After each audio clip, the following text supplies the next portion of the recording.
은퇴 설계 A to Z 해피투모로우. 안녕하세요. 진행의 어희재입니다. 최근에 이 카운슬링에 있어서 가장 중요하게 떠오르고 있는 부분 하나가 맞춤형 전략이라고 합니다. 은퇴 설계는 물론이고요. 투자 전략, 또 금융 서비스, 직업 전략에서도 굉장히 인기가 높다고 하는데요. 나에게 맞춤 전략으로서 실패할 가능성이 줄어들기 때문이라고 합니다. 그런데 여기서 중요한 건 바로 그 맞춤 전략을 위해서는 자신을 반드시 잘 알아야 된다라는 전제가 있습니다. 여러분들께서는 여러분 자신에 대해서 얼마만큼 알고 계신가요? 막연히 나는 어떤 사람이다를 떠나서 내가 무엇을 좋아하고 또 무엇에 취약한지, 어떤 소비 패턴을 지녔는지, 무엇을 할 때 가장 좋아하는지 등을 자세하게 알 필요가 있다고 합니다. 저희 해피투모로우 오늘도 알찬 15분 준비해왔습니다. 해피투모로우 함께 해보시면서 자신에 대해서 생각해보는 시간도 가져보시고요. 은퇴 전략도 세워가시길 바랍니다. 먼저 2주의 은퇴 뉴스로 시작해보도록 할게요. 첫 번째 소식입니다. 가벼운 치매 환자도 오는 7일부터는 방문 요양, 그리고 간호, 목욕 등 장기 요양 서비스를 받을 수 있게 됩니다.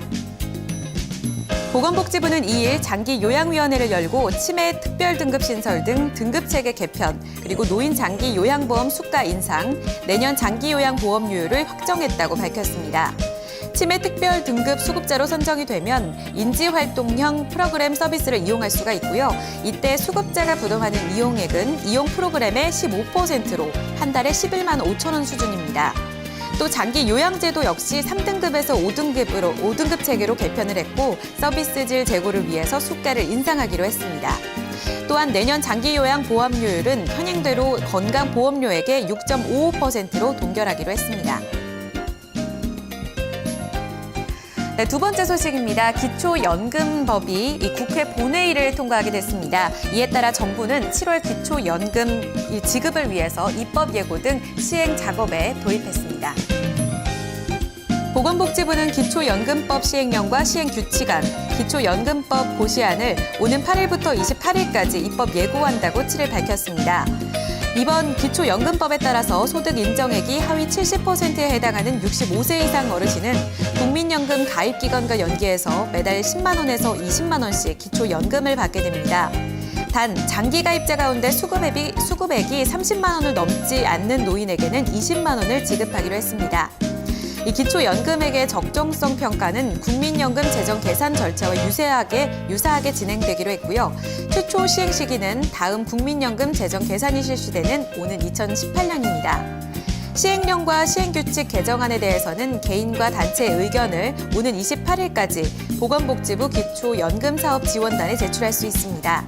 보다 자세한 사항은 보건복지부 콜센터, 국민연금공단 콜센터, 또 주소지 관할 읍면동 주민센터로 문의하실 수 있습니다.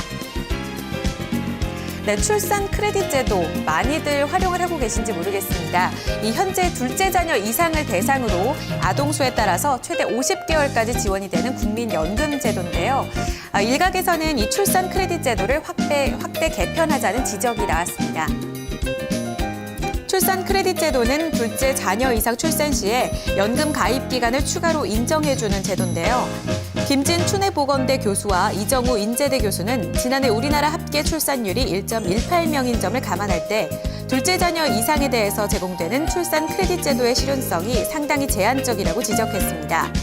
따라서 연금 가입 인정 대상은 첫째 아동부터 적용하고 인정 기간은 최소 연금 수급 자격 기간인 10년으로 설정해서 주 양육자가 연금 수급권을 확보할 수 있도록 해야 한다고 주장했고요.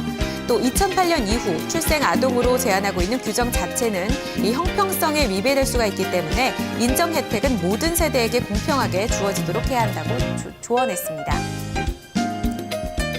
네, 2주의 주요 은퇴 뉴스 살펴봤습니다. 해피투모로우 잠시 후 계속됩니다.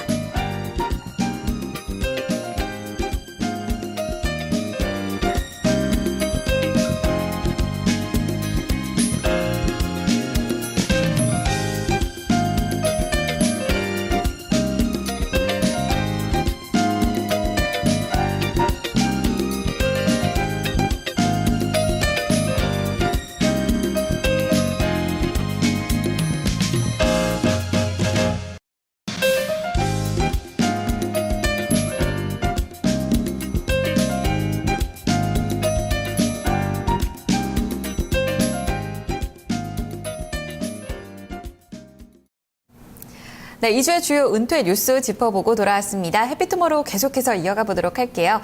네, 오늘은 시니어들의 주거 문제, 이 시니어 타운에 대해서 자세하게 이야기를 들어보도록 하겠습니다. 뉴스토마토 서지명 기자 함께합니다. 어서 오세요. 네, 안녕하세요. 네, 이 은퇴 이후에 머물게 되는 집은 사실 이 젊을 때 활발하게 일을 할 때와는 좀 다르게 생활 전반을 좀 차지하는 큰 의미가 있다고 생각이 들거든요. 그만큼 노후에 어디에 살 것인가 이게 굉장히 중요한 문제로 부각이 되고 있다고 하는데요. 특히나 베이비 부머 세대 은퇴 이후에 그만큼 의미가 강해졌다고 합니다. 현재 현황이 어떤가요? 네, 그렇습니다. 1955년부터 1963년 사이에 태어난 베이비붐 세대는 국내에 약 700만 명에 달합니다. 우리나라 전체 인구의 14.5%를 차지하고 있으며 본격적인 은퇴 시기에 진입해 순차적인 은퇴가 이루어지고 있는 상황입니다. 앞으로 10년을 전후로 노년기에 접어들게 되면서 머자는 그 고령 사회의 중심축이라고 할 수 있는데요. 베이비부머는 이전 세대와는 다른 사회 경제적 경험과 가치관을 갖고 있어서 특히 높은 교육 수준과 경제적을 바탕으로 하고 있기 때문에 주택에 대해서도 다양하고 세분화된 주거관을 갖고 있습니다.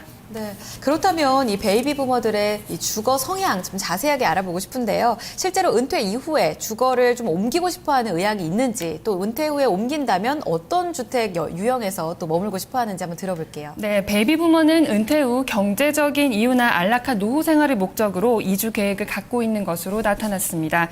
KB금융 경영연구소에 따르면 베이비 부머의 절반 정도인 49.8%는 은퇴 후 안락한 노후 생활을 위해 이주하고 싶어하는 것으로 조사됐습니다. 이주 시 가장 고려하는 요인으로는 주변 환경이라고 응답한 비율이 53.2%로 가장 높았고 주택 가격 13.6%, 주택 규모 5% 등의 순으로 나타났습니다. 예상하는 이주 시기는 자녀 결혼 후가 52.1%, 은퇴 직후 20.2% 등이었는데요. 70% 이상이 은퇴 후 10년 이내에 이주하겠다는 생각을 갖고 있는 것으로 집계됐습니다. 은퇴 후 가장 거주하고 싶어하는 주택 유형으로는 전원주택이 42.9%로 가장 많았습니다. 이주 희망 지역으로는 서울 및 수도권이 65.5%로 가장 높았는데요. 이들은 은퇴 후에도 충분한 의료나 복지 서비스를 이용할 수 있고 또 문화, 교육 등의 여가 활동이 가능하며 가족과의 근접 지역에 거주하기를 원하고 있는 것으로 나타났습니다. 네, 그 말씀을 한번 정리해보면 일단 시니어들은 전원 생활을 꿈꾸기도 하지만 사실 10명 중에 7명, 절반 이상이잖아요. 기존에 생활하던 범위에서 크게 벗어나고 싶지 않아 한다. 이렇게 받아들여도 되는 거죠? 네, 그렇습니다. 그렇기 때문에 시니어타운도 좀 주목을 받고 있는데요. 과거에는 시니어타운이라고 하면 양로원이라는 이미지가 강했습니다. 하지만 최근에는 도심에 고급형 시니어타운이 속속 등장하면서 소비자들의 이목을 끌고 있는데요. 서울시 광진구에 위치한 프리미엄 시니어타운 더 클래식 500의 회원관리센터 이종민 센터장 말씀 들어보시겠습니다. 최근 이제 시니어타운에 대한 이제 소비자들의 반응이 예전에는 이제 양로원이라는 그런 개념으로 모두 인식을 좀 했었어요. 이제 최근에 들어와서는 시니어타운은 나이가 들어서 자녀 또는 이제 생활 보조 인력들에 대한 서비스를 한층 업그레이드된 이런 형태의 주거, 신개념의 이제 주거 단지다 이렇게 생각하시고 있고요. 또 한 가지는 고령화가 되면서 이제 의료 서비스에 대한 특화된 이런 부분을 좀 더 원하시는 분들이 많이 찾고 있습니다. 최근 트렌드를 보자면 일단 그 시니어들의 라이프 스타일이 좀 많이 바뀌었다는 거를 좀 인식을 좀 해야 될 것 같습니다. 그래서 예전에 60대, 70대, 10년 전만 해도 60대, 70대 같은 경우에는 우리가 일반적으로 얘기하는 노인이라고 하죠. 육체적으로, 정신적으로 굉장히 나약한 분들이셨는데 최근에 와서는 그렇지가 않습니다. 60대, 70대도 아직까지 왕성하게 사회활동도 하시고 또 여러 이제 그 인간관계에 대해서 계속 유지하길 원하시고 또한 도시명 생활에 대한 부분이 아직도 익숙하셔서 이 도심에서 생활하기를 계속 원하십니다. 예전에는 이제 시니어타운들이 대부분 보면은 산 좋고 물 좋고 공기 좋은 이런 전원형을 주로 이제 많이 찾으셨는데 지금은 좀 전에 말씀드린 이런 라이프 스타일이 바뀌면서 도심의 시니어타운에 대한 선호도가 높아지고 있는 상황입니다. 네, 과거와 많이 차이가 있습니다. 그야말로 물 좋고 산 좋고 공기 좋은 전원형 과거에 좀 선호도가 높았다면 최근에는 도시명 시니어타운에 대한 관심이 높다는 말씀이신데 그렇다면 좀 고려해 볼 만한 일이 있을까요? 어떤 점을 고려해서 좀 들어가야 될까요? 네, 그렇습니다. 은퇴자들이 처음에는 전원 생활을 꿈꾸기도 하지만 도심 생활에 익숙하다 보니 실제로는 편의시설이 부족한 전원에서 다시 도시로 회귀하는 사례도 적지 않다고 합니다. 때문에 시니어타운에 입주를 원하시는 분들이라면 자신의 성향과 라이프 스타일 등을 고려해 신중하게 선택하셔야 하는데요. 더 클래식 500의 회원관리센터 이종민 센터장 말씀 한 번 더 들어보시겠습니다. 시니어타운을 고르고자 하는 고객들에게 주고자 하는 팁은요. 첫째는 운영 주체의 안전성이 먼저 보장이 돼야 된다라는 부분이고요.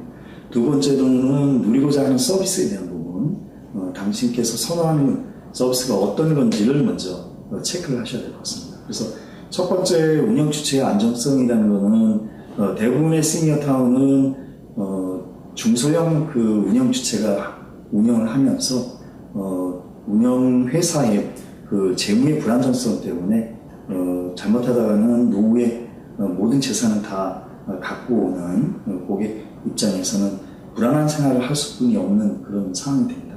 그래서 대기업이라든가 또는 안전한 운영 주체가 되는 곳을 먼저 보는 것이 중요할 거라고 보여지고 있습니다. 두 번째로서는 서비스에 대한 선호 부분인데요.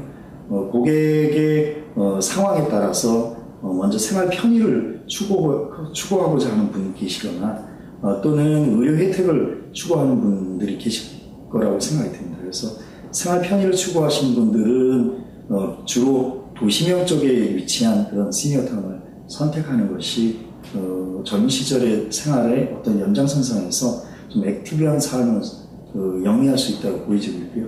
의료 혜택을 원하고자 하는 분들은 주변에 병원 시설이나 이런 의료기관에 대한 부분이 근접해 있고 이 의료기관과의 연계가 잘 되어 있는 곳을 선택하는 것이 좋을 것 같습니다.